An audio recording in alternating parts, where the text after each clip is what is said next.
합니다. 솔로몬 설교로 세 번째 시간입니다. 솔로몬 하면 제일 먼저 생각나는 것 지혜죠. 솔로몬 하면 생각나는 것 성전입니다. 오늘 솔로몬 설교 세 번째로 이제 솔로몬 설교는 마칠 것 같은데, 오늘 설교 제목 지혜로운 왕의 어리석은 삶입니다.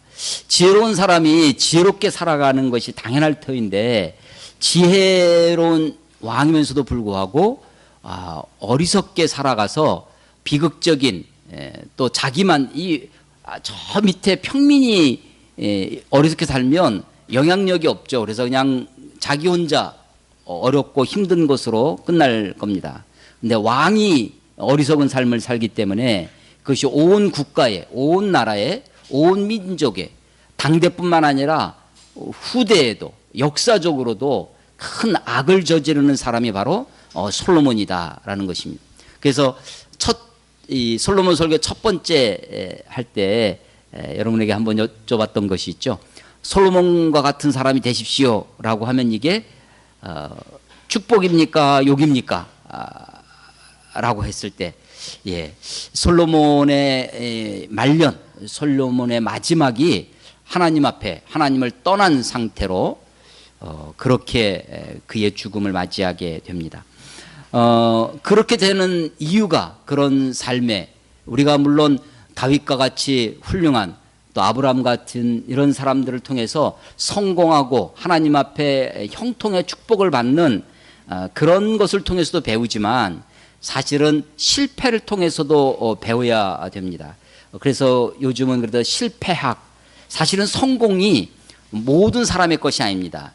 모든 사람이 성공한다면 어쩌면 그건 성공이 아니겠죠. 성공은 소수자의 것입니다. 오히려 많은 사람이, 대다수가 실패 또 좌절을 경험하죠.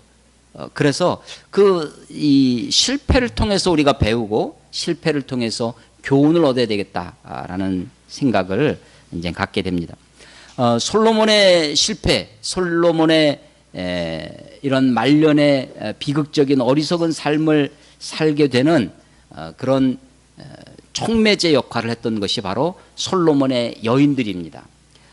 솔로몬이 오늘 3절에 보면 후궁이 700명이요 첩이 300명이라 도합 1000명입니다. 기본이 단위가 1000이에요. 그래서 이게 과장이다. 우리 옛날 을지문덕 장군의 100만 대군을 무찔렀다, 수나라에. 그러면 그 100만 대군이 정말 100만 대군이냐, 역사가들이 좀 뻥을 튄 거다, 이런 것이 있죠. 그래서 이것도 좀 과장됐다, 이런 학자들도 있고, 실제로 역사상, 우리 역사 선생님이 와 계시는데, 알렉산더 대왕이 동방 정벌에 나갔을 때 페르시아가 그 알렉산더 정을 대항해서 싸울 때 보면 어떤 왕이 자기 부인을 300명을 데리고 원정에 갑니다. 그러니까 옛날에는 식구들 다 데리고 원정 가는 거예요. 근데 부인이 300명이었대요. 전쟁터에 데리고 나간 부인들이. 역사적으로 보면 터키가 10세기경, AD 10세기, 알렉산더 대왕 때는 BC 4세기경입니다. 300 몇십 년, 그러니까 기원전, 예수님 오시기 300 몇십 년 전 이야기인데, AD 기원 후 1000년경, 10세기경에 터키의 이 역사에 보면 부인이 1300명이 됐던 것이 됩니다. 처음에 이 솔로몬이 우리 1절에 보면 바로의 딸, 아마 그 당시 세계의 패권 국가 중에 하나였을 것입니다. 이집트. 여러분, 피라밋을 또 스핑크스를 만드는 아주 절대 왕권이 있던 그런 이집트의 왕을 우리가 바로라고 합니다. 그 바로의, 예를 들어서 이 클린턴의, 별로 기분이 안 좋나요? 클린턴의 딸이 우리 대통령하고 결혼한다, 이 사위 나라가 된다, 이런 거죠. 이집트의 딸을, 이집트 바로의 공주죠. 공주와 솔로몬이 결혼을 하는 겁니다. 여기에는 물론 정략적인, 정치적인 계산이 있죠. 외교를 통해서 서로 사돈 관계가 되면서 서로 침략하지 말자. 일종의 불가침 조약과 같은 효과가 생겨나는 겁니다. 동맹과 같은 그런 부부 관계가 되면서 혈맹이 맺어지는 거죠. 그러니까 정치 외교적인 목적으로 결혼을 했습니다. 그런데 이 바로의 딸에서 머무르지 아니하고 1절에 보면 이방의 많은 여인들을 사랑했다고 합니다. 이 사랑이 진짜 사랑인지는 모르겠어요. 이런 것도 사랑인지. 모압, 암몬, 에돔, 시돈, 헷 여인들, 이런 여인들과 함께 많은, 그래서 이 고대 왕들이 이렇게 많은 처첩을 두게 되는 데는 제일 처음에는 말씀드린 것처럼 정치 외교적인 목적이 있습니다. 그리고 두 번째는 자기가 가지고 있는 부와 권세의 과시용이 있습니다. 자기의 권세를 과시하기 위해서 그렇게 한다는 거죠.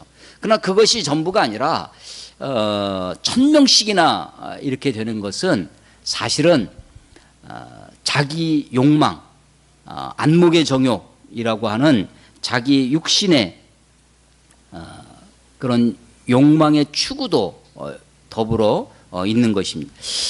그런데 이것이 앞에 1절에도 보면 많은 여인을 사랑했다고 나오고요. 2절 끝에도 그들을 사랑하였다. 이게 사랑인가? 사랑이 아니라 사실은 소유욕이죠. 이 사랑과 소유욕을 헷갈리면 안 됩니다. 우리 남자들이 흔히 범하는 실수와 잘못 중에 하나가 정복했다고 표현하는 거죠. 이런 것처럼 소유욕은 사랑이 아닙니다.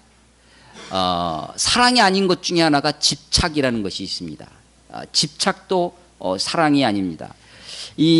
우리 오늘은 이제 부산 고향에 내려간 우리 나무 형제랑 몇 년 전에 이스라엘 성지순례를 다녀온 적이 있는데, 그때 제가 이제 이스라엘 관광청에 이렇게 온라인으로 이렇게 신청하는 게 뭐 설문조사하고 뭐 이런 거 좀 응답한 적이 있었는데 추첨에 당첨이 됐습니다. 그래서 화장품 세트를, 여행용 화장품 세트를 선물을 받았는데 아하바라는 것이에요.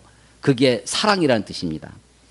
그래서 그때 뭐 몇 가지 받고 티셔츠도 받고 그랬었는데, 첫째 줄에 나와 있는 사랑은 아하브입니다. 아하바, 사랑하는 것, 러브입니다. 그런데 2절 끝에 그들을 사랑하였다 할 때 그 사랑은 다바크라고 하는 단어인데요. 이거는 집착입니다. 달라붙다, 집착하다, cling to입니다. cling. 이 사랑이 아니라 집착이죠. 사실은 이것은 병적입니다. 다윗도 아내가 많았습니다.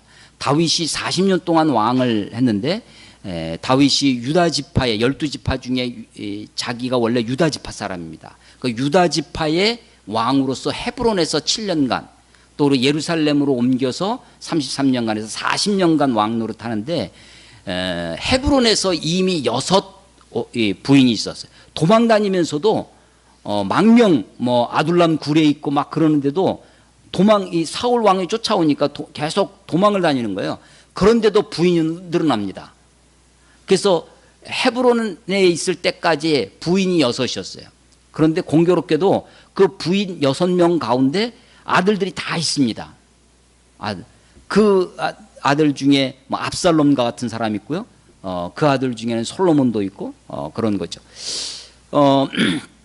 나중에 예루살렘 왕이 되고 나서도, 예루살렘의 전체 이스라엘의 왕이 되고서도 이 부인들이 몇 명 더 늘어나고요. 자식들이 많이 생겨납니다. 솔로몬은 아예 후궁이 정식으로 결혼했다는 겁니다. 첩은 옛날 성경, 이건 지금 가지고 있는 개역 개정판 이전의 개역 한글판에서는 빈장이라고 번역이 되어 있는 것이, 그냥 그 하녀들, 우리 그 옛날 사극 보면 그렇게 하룻밤 같이 자면 갑자기 궁으로 이렇게 상궁으로 올라가지 않습니까? 그런 것처럼 그것이 이제 빈장입니다. 첩이 300명이에요.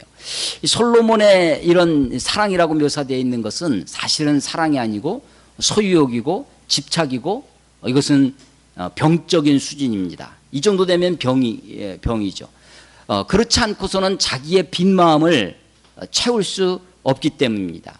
사실은 이렇게 많은 처첩을, 여인들을 거느리게 되는 데는 정략적인 목적 혹은 자기가 가지고 있는 부와 권세의 과시용 이런 것도 있지만 자기 내면이 그만큼 허하다는 그 자기 내면이 그만큼 부실하다고 하는 증거입니다. 솔로몬이 만약에 권세가 없었다면 솔로몬이 만약에 부가 없었다면 이렇게 많은 처첩들을 거느릴 수 없었을 것입니다. 내가 하고 싶은 대로 사람들이 다 욕구가 있죠. 성에 대한 욕구, 성욕이 있습니다. 섹스에 대한 욕구가 있고 권력에 대한 의지, 권력에 대한 욕구가 있죠. 이게 사람들이 다 본능입니다. 그런데 우리들은 그렇게 살지 않습니다. 왜냐하면 물론 내 인격이 훌륭해서 도덕적으로 인격적으로 그런 것들을 절제하고 살아가기도 하지만 많은 경우는 힘이 없어서도 돈이 없어서도 그렇습니다. 그러니까 옛날에는 지금 뭐 이슬람 회교 국가에서는 4명까지 부인을 둘 수 있게끔 되어 있다고 하는데 사실은 그것이 현실적으로는 쉬운 것이 아닙니다. 부자들만 처첩을 둘 수 있는 거죠. 가난한 사람들은 한 명 먹여 살기도 어려운데 그렇게 둘 수 없는 거죠. 또 한 명 받들고 살기도 힘든데 4명씩이나 그런 겁니다.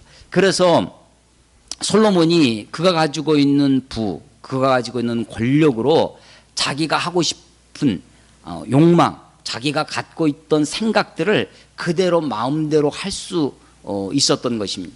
우리가 지금 11장을 열왕기상 11장인데요. 공교롭게도 재미있는 것은 사무엘하 11장은 다윗의 범죄의 장입니다. 밧세바를 범하는 장면이 11장이에요. 그래서 11장 이후에 사무엘하 10장 계속해서 다윗이 상승 곡선을 탑니다. 그러다가 11장을 기점으로 밧세바 강간 사건을 통해서 그 하향 곡선을 그려 내려갑니다. 열왕기 왕들의 이야기죠.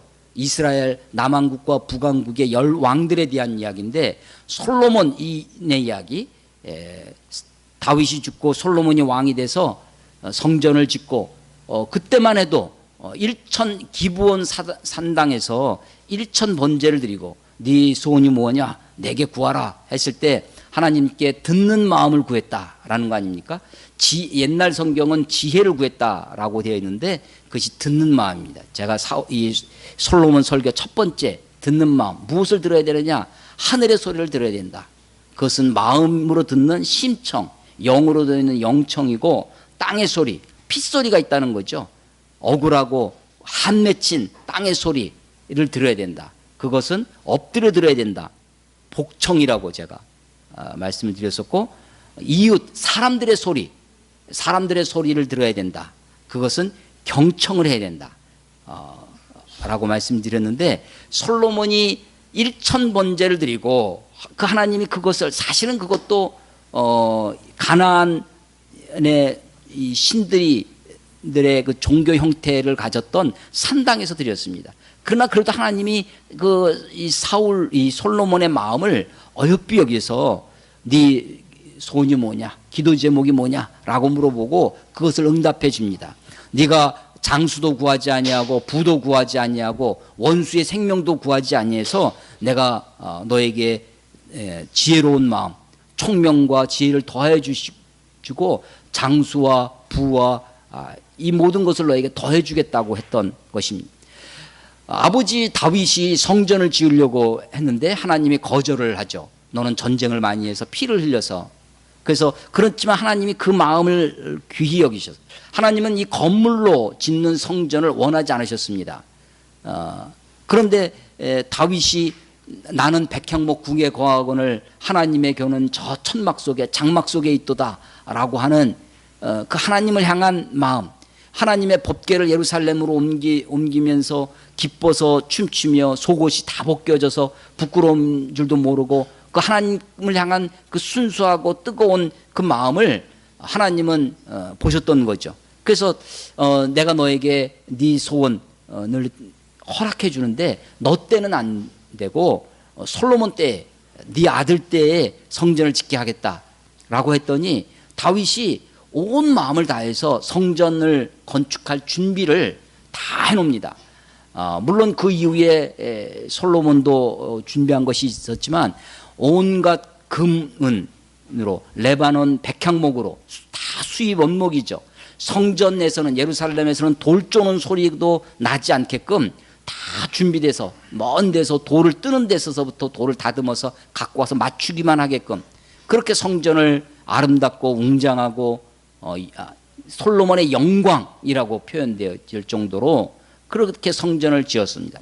그리고 성전을 지어놓고 하나님께 기도하는 장면이 8장에 나오는데 하나님이 땅에 거하시겠나이까 하늘의 하늘이라도 하나님을 용납할 수 없겠거든 하물며 내가 지은 이 전일이니까 라고 하면서 솔로몬이 성전을 봉헌할 때 드린 기도는 정말 귀한 기도였습니다.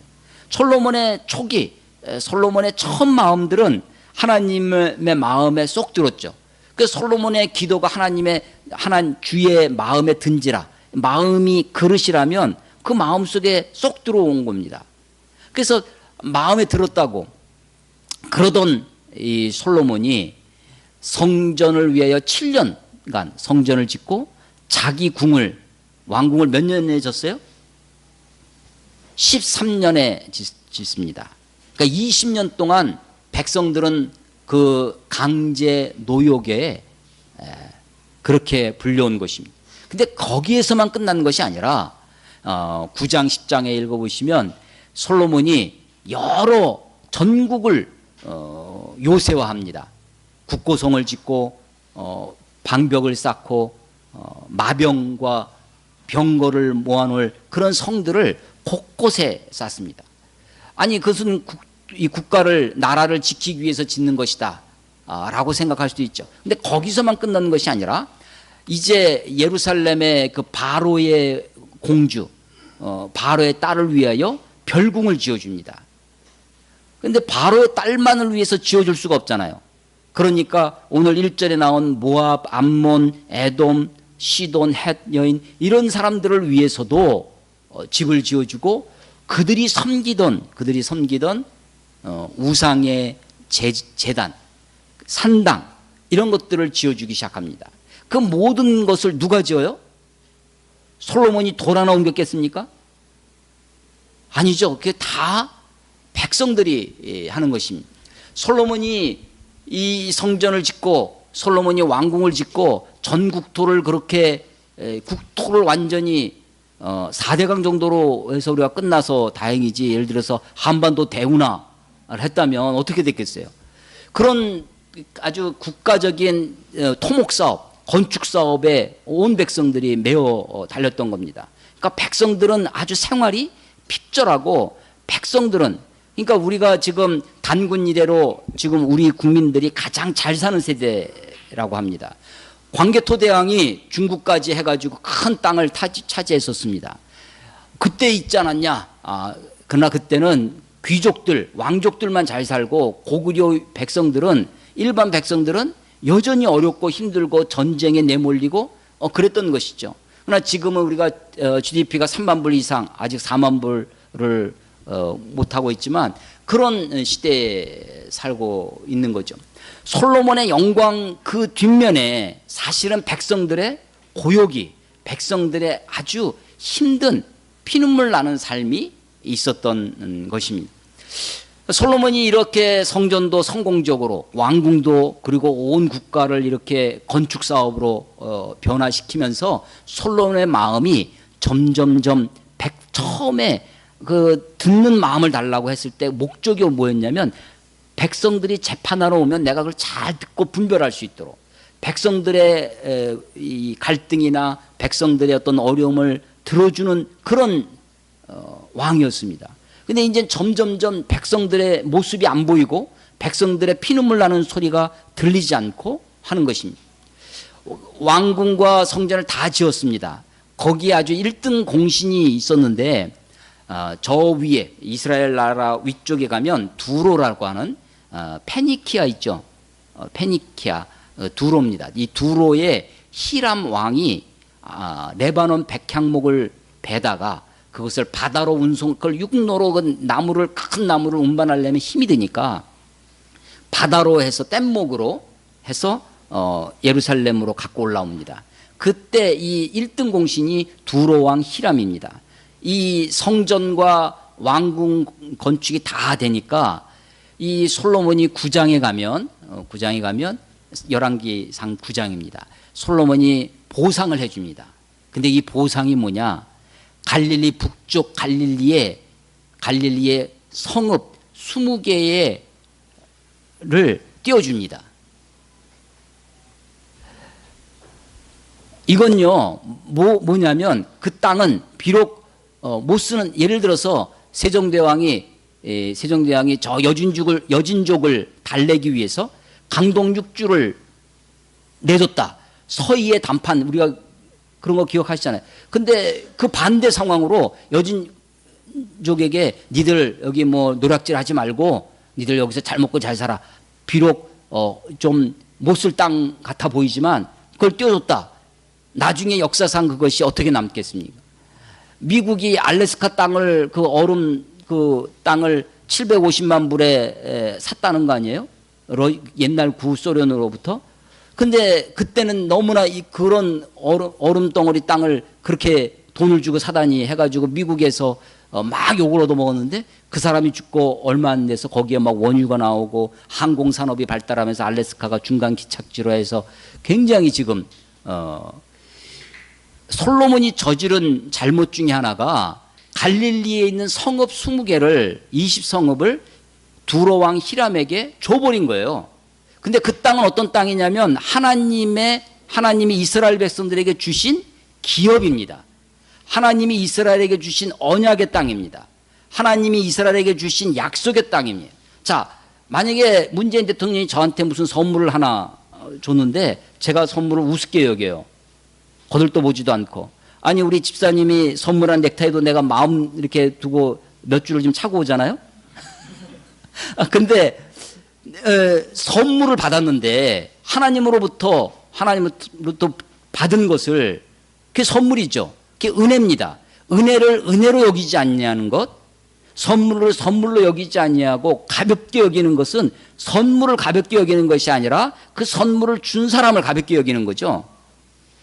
하나님이 이스라엘 땅, 가나안 땅을, 갈릴리 땅을 하나님이 주셨는데, 기업으로 주셨는데, 그 땅을 그냥, 아니 다른 자기가 가지고 있는 금은 보화로 보답을 하면 될 텐데 그렇게 하지 않고 땅을 20개를 줬습니다. 근데 그 땅이 별로 쓸모없는 땅이었습니다. 그래서 이 히람 왕이 받기는 받았지만 입이 툭 나왔어요. 그래서 아주 그것을 가볍게 여기고 그 사람도 선물을 받았다고 생각하지 않는 거죠. 그리고 그 땅을 가볼이라고 이름을 붙였는데 그것은 쓸모없는 땅, 이런 뜻이 돼버립니다.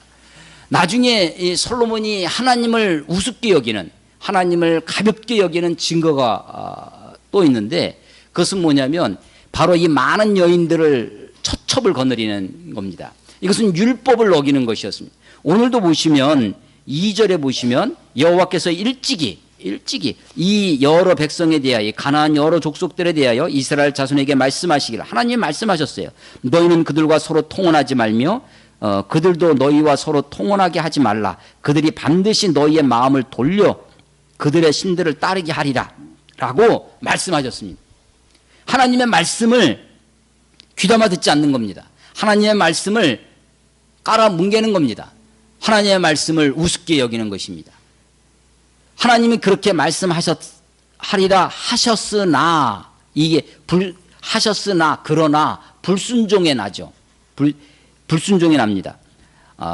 nevertheless입니다. 그럼에도 불구하고, 하나님이 그렇게 말씀하셨지만 그럼에도 불구하고 자기 하고 싶은 대로 하는 겁니다. 그리고 그것을 할 수 있는 부와 힘과 권세가 있어서 그걸 실행에 옮기는 것이죠. 하나님은 그에게 여러 번 말씀하셨습니다.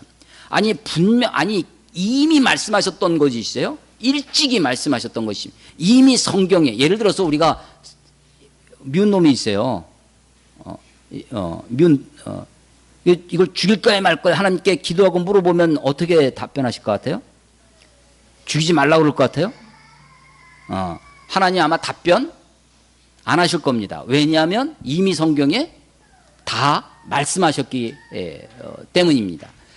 일찍이 말씀하신 것도 있는데 이 솔로몬 같은 경우에 계속해서 하나님의 말씀을 어기고 하나님을 떠나 살아가니까 오늘 보시면 9절에 보시면 솔로몬이 마음을 돌려 이스라엘 하나님 여호와를 떠남으로 여호와께서 그에게 진노하시니라. 여호와께서 일찍이 두 번이나 그에게 나타나시고 일찍이 두 번이나 그에게 직접 나타나셔서 말씀하십니다. 근데 말씀하심에도 불구하고 하나님의 말씀을 따르지 않는 겁니다. 그래서 하나님을 우습게 여기는 왕입니다. 하나님의 말씀을 우습게 여깁니다. 신명기 17장에 가면 신명기 17장에 모세를 통하여 너희가 약속의 땅 가나안에 들어가게 되면 왕을 세워달라는 요구가 있을 터인데 왕들은 하면서 그 왕의 제도에 대해서 신명기 17장 14절 이하에 보면 쭉 나옵니다. 왕은 하나님이 여호와가 택하신 자, 하나님이 택해야 된다는 거죠. 하나님이 택하신 자로 세울 것이며 타국인으로는, 그러니까 너희 형제 중에서 이스라엘 민족 중에서 세워야지 똑똑한 사람이 있다고 이방 민족에서 수입해오면 안 된다는 겁니다. 타국인으로 하지 말지며 아내를 많이 두지 말고 마병을 많이 두지 말고 금은보화를 쌓아두지 말고 하나님의 말씀 율법을 등사하여 그것을 옮겨 적어서 그것을 가까이 두고 읽고 그 말씀대로 지켜 행하는 자가 되어야 할지니라 라는 말씀이 있습니다. 그러니까 이 솔로몬은 이 신명기 17장에 나와 있는 왕의 제도, 왕에 관한 말씀에 여러 가지가 마병을 많이 두고 그것이 자기 힘이라는 거죠. 그것이 자기의 권세에 권력은 총구에서 나온다라는 것처럼 마병에서 군사력에서 권세가 나온다고 생각을 하는 겁니다. 그러니까 마병을 두기 위해서 많은 국고성을 쌓고 그걸 위해서 백성들에게 착취하고 또 아내를 많이 두는데 1000명씩이나 두고 있다고 하는 거죠. 금은보화를 쌓아둡니다. 그래서 이런 소위 이 권력과 힘, 성, 섹스가 이 왕에게 솔로몬에게 완전히 그의 마음을 빼앗기게 되어졌다라고 하는 것입니다. 하나님을 우습게 여깁니다. 하나님이 주신 땅, 기업으로 주신 약속의 땅을 함부로 내어주고 하나님이 하신 말씀을 우습게 여기고 하나님의 말씀 율법을 어기고 살아가는 그런 모습이었습니다. 그 중에서도 오늘 이 열왕기서를 기록한 기자의 초점은 어디 있냐면 그런 권세나 힘이나 부, 명예 이런 것과 더불어서 가장 강력한 무기가 바로 여인들이라는 겁니다. 그 여인들이 솔로몬의 마음을 돌려서 마음을 돌이켜서 하나님을 떠나게 만들었다라고 하는 것입니다. 2절에도 그 마음을 돌려 4절에도 보면 다윗과 같이 아니하여 그 여인들이 그의 마음을 돌려 9절에도 보면 마음을 돌려서 그래서 그리스도인의 3대 적이 있습니다. 그리스도인이 3가지 적이 있다는 거예요. 으뜸되는 적은 누구겠어요? 으뜸되는 적은 사탄입니다. 두 번째 적은 세상입니다. 이 세상이 그리스도의 세 번째는 내 자아입니다. 자아요. 자, 솔로몬이 사탄이 솔로몬의 궁극적인 타겟은 어디였냐면 마음이에요. 마음을 공략하려고 하는 겁니다. 마음만 돌이키면 그 마음만 솔로몬의 마음만 돌려서 솔로몬을 끌고 다니면 온 나라를 좌지우지할 수 있는 거죠. 마음이 타겟인데 그 마음을 움직이게 하기 위해서 수단이 뭐였냐면 많은 여인들입니다. 그 여인들이 솔로몬의 마음을 조종하는 것이죠. 그래서 그 사람이 마음이 그 사람의 인격의 중심입니다. 지정의. 저는 이 마음도 많이 생각해 보는데요. 우리가 참 재밌는 게 마음에 손을 얹고 하면 다 가슴에다 손을 얹잖아요. 근데 여기 분해해 본다고 여기 어디 마음이 있는지, 심장에 있는 건지 간에 있는 건지 뭐 폐에 있는 건지 모르겠어요. 요즘은 이제 하워드 가드너라는 사람이 이런 모든 것이 감정이나 정서나 다 이게 뇌에 있다는 거거든요. 우리는 뇌하면 지능하면 이렇게 공부하는 이런 수리적 지능만 지능인 줄 생각하는데 이제 모든 게 운동하는 것도 지능이라고 그러고요. 운동적 지능, 음악적 지능, 대인관계 서로 공감하고 하는 이 대인관계 대인관계 지능도 머리에 있다는 거죠. 그 다중지능, 그걸 다중지능이라고 하는데 하워드 가드너라는 사람이 이것을 아주 이렇게 잘 정리를 하고 있죠. 다 머리에 있어요. 마음에 손을 얹고 하면 아마 이렇게 될 것 같아요. 그 이론에 따르면. 근데 머리가 아파 뭐 이렇게는 해도 마음이 아파 하면 다 이렇게 하잖아요. 마음이 하나님이 그 솔로몬의 마음을 돌려서 하나님을 떠나게 만듭니다. 근데 이 마음이 얼마나 중요하냐면 잠언서 4장 23절에 보면 모든 지킬 만한 것 중에 무릇 지킬 만한 것 중에 내 마음을 지키라. 이는 생명의 근원이 이에서 남이니라. 생명의 근원이 마음에서 난다는 겁니다. 그러니까 마음을 지켜야 돼요. 마음을 지키는 것이 잠언서가 우리에게 가르쳐주는 교훈 중에 하나입니다. 지켜야 될 것이 많이 있는데 내가 가지고 있는 금전적인 자산도 지켜야 되겠죠. 건강도 지켜야 되고 지킬 것이 많이 있는데 무릇 많은 지킬 것 중에 무엇보다도 먼저 네 마음을 지켜라 라는 겁니다. 마음을. 왜냐하면 생명의 근원이 마음에서 나기 때문입니다. 근데 마음이 눈에 안 보입니다. 어디 있는지 모르겠어요. 그러니까 마음을 지키기 위해서 해야 될 것이 있습니다. 마음을 지키려면 눈을 지켜야 됩니다. 마음을 지키려면 손을 지켜야 되고 마음을 지키려면 발을 지켜야 돼요. 내가 일주일 내내 게임만 보고 있고 혹은 하루 종일 포르노만 보고 있고 만화책만 보고 있고 미드만 보고 맨날 눈이 그러면 마음을 거기에 빼앗기게 되어 있습니다.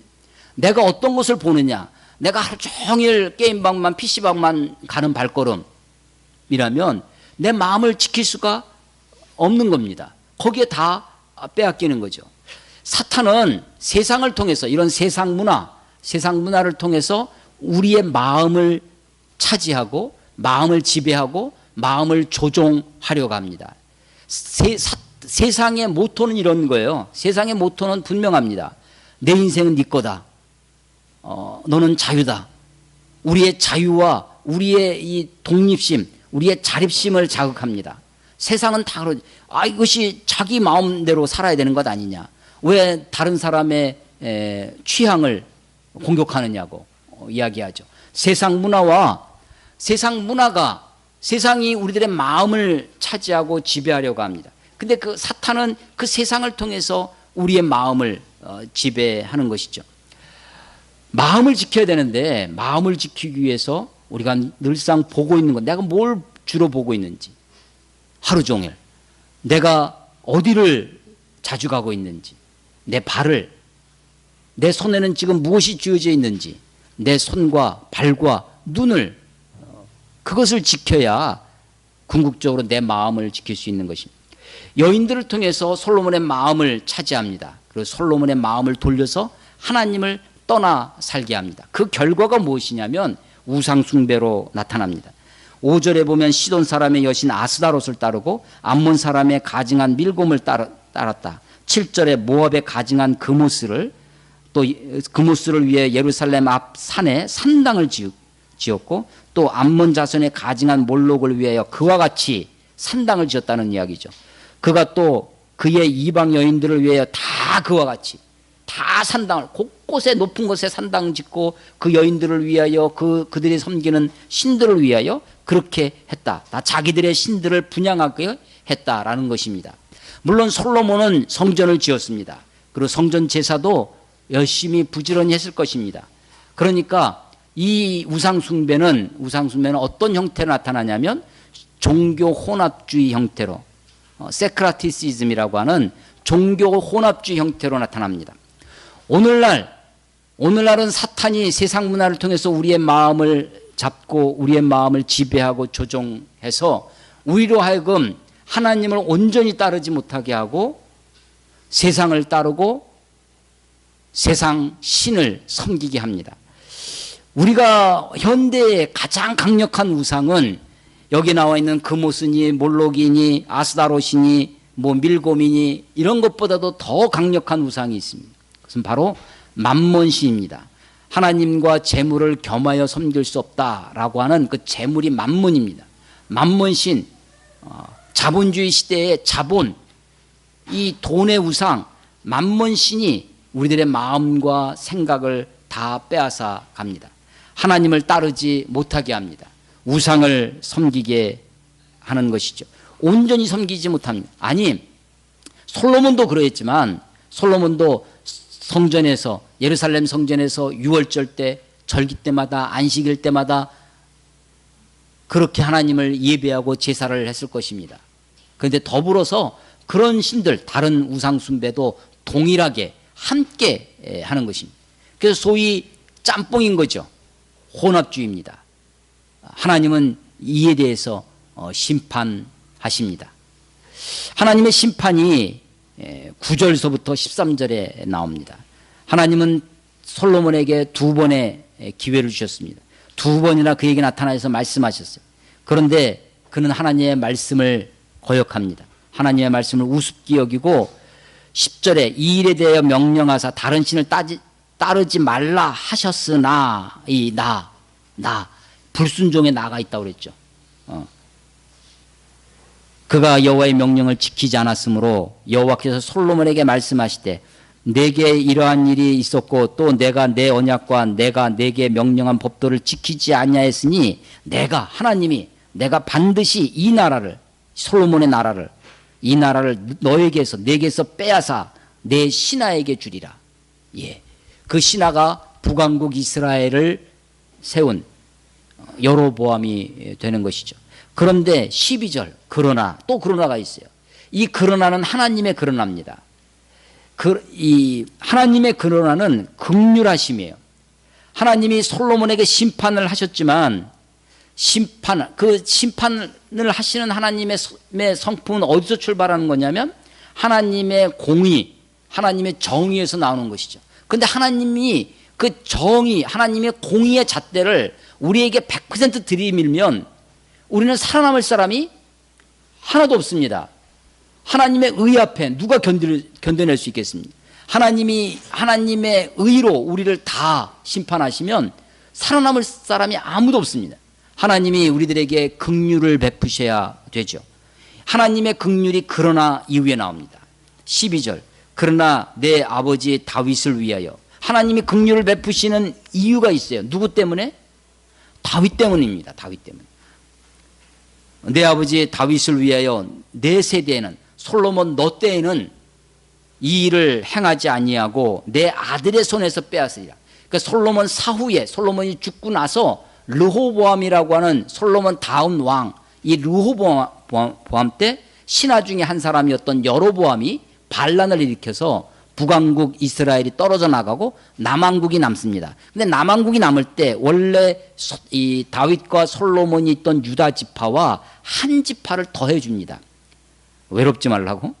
13절 오직 내가 이 나라를 다 빼앗지 아니하고 내 종 다윗과 내가 택한 예루살렘을 위하여 예루살렘이 왜냐하면 예루살렘이 원래 유다 지파의 땅이 아니에요. 분기수로 이렇게 분배해 줄 때 베냐민 지파의 땅이었습니다. 그래서 예루살렘을 위하여 한 지파를 내 아들에게 주리라. 그게 베냐민 지파입니다. 그래서 예루살렘과 베냐민 지파만 남고 남왕국 유다가 되고 북이스라엘 10지파가 떨어져 나가게 되는 것입니다. 그래서 이생망이라는 말이 있죠. 들어보셨어요? 이생망이 뭐예요? 이생망이? 처음 들어보세요? 이번 생은 망했다. 얼마나 흙수저의 절정이죠. 이번 생은 망했다라는 겁니다. 이생망 시대의 젊은 청년들인데 하나님의 긍휼이 솔로몬 너 때에는 내가 심판하지 않겠다. 왜? 다윗 때문에. 네 아버지 다윗을 봐서 내가 너 세대에는 하지 않았는데 네 아들 때, 그러니까 이건 뭐예요? 후생망입니다. 후생망이. 그 왜 하나님이 이미 심판하셨어요. 내가 반드시 이 나라를 너에게서 빼앗아. 하나님이 심판하셨는데 집행을 유예해 줬어요. 다음 세대까지, 그 아들 때까지 진정한 집행 유예죠. 왜 이렇게 집행을 유예하시겠어요? 하나님이 심판을 하나님의 의대로, 하나님의 정의대로 그 자리에서 심판하지 아니하시고 왜 한 세대 다음에, 그 다음에 가서 심판하시냐는 거예요. 하나님이 솔로몬과 유다에게 기회를 주시는 거죠. 오늘 우리가 13절까지 읽었지만 이 심판은 그 다음 시대에만 아무 저기도 없이 전조도 없이 그냥 다음 세대 르호보암 왕 때 심판이 덜컥 어느 날 갑자기 왔느냐, 그것이 아닙니다. 우리 11장 14절에 보면 여호와께서 에돔 사람 하닷을 일으켜 솔로몬의 대적이 되게 하시니, 에돔 사람을 시켜서 솔로몬을 대적하게 하는 거예요. 그러니까 그런 것을 보고 솔로몬이 어떻게 해야 돼요? 깨우쳐야 되죠. 솔로몬이 회개하고 돌아와야 됐던 것입니다. 23절에 하나님이 또 엘리아다의 아들 르손을 일으켜 솔로몬의 대적자가 되게 하시니, 하나님이 한 번도 아니고 두 번씩이나 솔로몬이 살아있을 때 아직 자기한테 정략적으로 결혼을 했죠. 에돔이나 뭐 주변 나라들 다 1,000명씩이나 700명의 후궁이 있었어요. 그게 한 서너 명 있을 때는 약발이 듭니다. 700명이 있으면요, 이건 정략적인 결혼이라고 할 수가 없는 거예요. 이건 완전히 다 그냥 만인대 만인의 투쟁, 경쟁만 있는 거죠. 경쟁, 영어로 뭐예요? 레이스죠. RAC, 레이스만 있어요. 거기에 뭐가 하나님 G를 붙이면 그레이스입니다. 경쟁만 있고 은혜가 없어요. 그러니까 10명, 700명씩이나 있으면요, 후궁만 700이에요. 700명이 있으면 이것은 왕의 성은을 입는 것이 아닙니다. 외교적으로 서로 정략적으로 이런 것이 평화를 구축하기 위해서 그런 것이 아니라 전부 다 이전 투구하는 것이죠. 자기들의 국가적인 이익, 자기 부족의 이익을 위해서 그야말로 정글의 법칙처럼 싸우게 되는 것입니다. 여러분, 살짝 우리가 넘어왔지만 사실은 11장 이전에도 이 9장에도 보면 바로 왕이 예루살렘을 중심으로 한 솔로몬의 왕국을 직접 공격하진 않았지만 갈릴리 성읍 20개를 떼어줬다고 그랬죠. 그러니까 갈릴리의 일부를 공격한 적이 있어요. 그래서 그걸 차지합니다. 그 땅을 바로가 솔로몬에게 시집간 자기 딸에게 선물을 줘요. 그러니까 이 평화라는 것이 그냥 이런 정략적인 결혼이나 이런 것으로 평화가 구축되는 것이 아니죠. 하나님의 심판을, 집행을 한 세대 뒤로 유예하신 이유는 하나님이 당장 우리들을 심판하지 아니하시고 우리들에게 기회를 주셔서 회개하고 돌아오라는 하나님의 인내입니다. 하나님의 기다리심이죠. 하나님의 성품입니다. 하나님의 성품은 하나님의 하나님 되심, 하나님의 성품의 밑바닥은 사랑이죠. 하나님의 성품의 또 하나의 동전의 양면이 하나가 사랑이고 하나가 의입니다. 정의예요. 동전의 양면이라는 것을 여러분 잘 생각해야 되는데, 동전이 한쪽은 사랑이고 한쪽은 의예요. 우리는 사랑만 보고 의를 보지 않으면 안 되죠. 하나님의 의만 보고 율법처럼 하나님을 의로만 보고 하나님 앞에 맨날 발발 떨면서 두렵고 그렇게 살 수도 없죠. 하나님의 사랑을 믿고 의지하고 살아야 됩니다. 이게 동전의 양면이에요. 근데 이게 동전을 누가 이렇게 옆 가운데를 이렇게 쪼갰다고 했어요. 두 개가 되죠, 동전이. 여전히 이쪽에 사랑, 이쪽에 의입니다.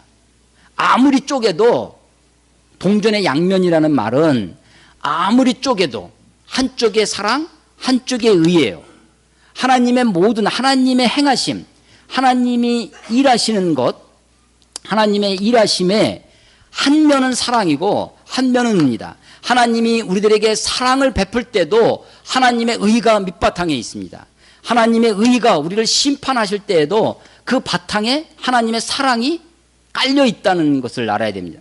하나님이 솔로몬을 심판하셨어요. 심판하셨지만 하나님의 긍휼이, 하나님의 그러나, 12절은 하나님의 그러나입니다. 하나님의 사랑이 긍휼로 나타나서 솔로몬 네 때에는 하지 않고 다음 세대에 유예를 하겠다. 빨리 돌이켜라. 그러면서 하나님이 지금 옆에 있는 주변 다른 민족들을 통해서 솔로몬을 깨우치도록 자극을 주고 있는데도 정신 못 차리고 사는 것입니다. 그의 마음이 이제 둔탁해졌습니다. 어리석고 둔해졌어요. 그걸 우리는 우둔하다고 하는 겁니다. 어리석을 우자에, 그래서 우둔해지는 거죠. 그래서 지혜로운 사람은요, 지혜로운 사람의 특징 중에 하나가 민첩함입니다. 지혜와 민첩이 같이 가는 겁니다. 지혜로운 사람이 눈치가 하나도 없어. 이런 사람 지혜롭지 않습니다. 너무 그냥 그냥 눈치만 보고 사는 것, 요령만 피고 자기 꾀로만 사는 것은 지혜가 아니죠. 그것은 지혜롭지 못한 것입니다. 자기를 해야 하는 것입니다. 지혜와 민첩함이 반대가 어리석고 둔한 겁니다. 우둔한 거죠. 솔로몬이 점점점 우둔해집니다. 하나님의 말씀, 하나님의 자극, 하나님이 징계를 주시는데 깨닫지 못하는 것입니다. 여러분, 이 하나님의 긍휼하심은 역사상 또 나타납니다. 히스기야 왕도 대체로 하나님 앞에 의로운 왕이었습니다. 하나님 보시기에 선한 왕으로 기록되어집니다. 그런데 이 히스기야 왕에게도 흠이 있었어요. 히스기야 왕이 하나님 앞에 잘 살다가 어느 날 병이 났습니다. 이사야 선지자를 통해서 너가 이제 죽게 됐다라고 하나님의 메시지도 들었어요. 그런데 히스기야가 하나님 앞에 기도합니다. 잘 살려달라고. 그 기도하는 장면이 면벽 기도합니다. 벽을 얼굴을 맞대고 자기의 마지막이라는 거죠. 내가 끝이라는 겁니다. 가끔 우리 수련회라든지 기도회 같은 데 하면 기도 시간에 벽으로 가가지고 벽 보고 기도하잖아요. 그런 겁니다. 히스기야가 면벽해서 막 하나님께 간절히 기도했더니 하나님이 그것을 들어주셨어요. 그래서 15년 더 살게 해주셨습니다. 15년 동안 더 살게 해주셨습니다. 그 15년이 하나님의 은혜의 시간이죠. 선물입니다. 그러면 그것을 하나님 앞에 더 깨어서 내가 남은 이 15년 동안 어떻게 살아야 할지. 근데 이게 이 히스기야 마음속에 교만한 마음이 들어갑니다. 그 병들었을 때 저기 이 먼 아주 약소국가, 그때 당시 약소국 바벨론의 왕이, 히스기야 왕이 병들었다는 소식을 듣고 브로닥 발라단이라고 하는 사람을 위문단으로 파송을 했습니다. 병문안을 왔어요. 근데 그 먼 길에서부터 오니까, 비행기 타고 쉬고 오는 게 아니라 먼 길에서 오니까 그 사이에 병이 나왔어요. 그러니까 이 히스기야가 마음이 아주 흡족했죠. 내가 지금 그래도 병들었다고 하니까 저 나라에서 지금 병문안 사절단까지 보냈구나. 기분이 좋았습니다. 그러면서 이 히스기야가 그 사절단을 데리고 자기네 나라를 다 구경시켜줘요. 구경시켜줄 때 뭐까지 하냐면 성전과 왕궁과 왕궁에 있는 창고, 병기고, 무기고 어떻게 있는지, 성을 어떻게 자 봐라, 우리가 얼마나 튼튼한 나라인지 다 보여줍니다. 그때 이사야가 와서 물어보죠. 왕이요, 지금 뭐 하고 있는 거냐고. 내가 이렇게 위문 사절단한테 이 국내 시찰을 다 시켰다. 뭘 보여줬냐? 다 이렇게 보여줬다고. 이게 다 내 힘이고 내 능력이고 내 권세고 내 자랑이라고 그렇게 하는 거죠. 그 교만한 마음을 향해서 이사야가 하나님의 심판을 전합니다.